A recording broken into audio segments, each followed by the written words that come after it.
Hi, I'm Susan Calton, and I want to report on Slavery by Another Name by Douglas Blackman. I wanted to read some remarks by George Mason in July of 1773 regarding slavery. Slavery, that slow poison which is daily contaminating the minds and morals of our people. Every gentleman here is born a petty tyrant, practiced in acts of despotism and cruelty. We become callous to dictates of humanity and the finer feelings of the soul. Taught to regard a part of our own species in the most abject and contemptible degree below, we lose the idea of the dignity of man, which the hand of nature had implanted in us for great and useful purposes. Slavery by another name. That is peonage, or debt slavery, which occurred from 1867 to 1940. It was the re-enslavement of Black Americans from the Civil War until World War II. We have to remember that the Civil War ended in 1865, and this is going on until 1940. In March of 1908, Green Cottenham, central to the book, was arrested for vagrancy in Alabama. Vagrancy, not being able to prove employment under conditions of great unemployment. His offense was blackness.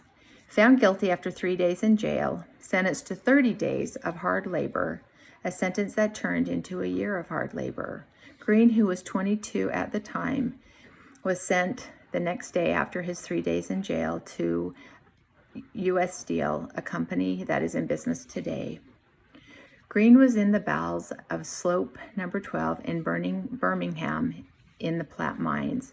The men and boys with Green were chained and each required to move 8 tons of coal from the mine. That's 16,000 pounds each day, each man. They were whipped and tortured, beaten for anything and everything. They were barely clothed and nearly starved. And this was 45 years after President Lincoln signed the Emancipation Proclamation freeing American slaves.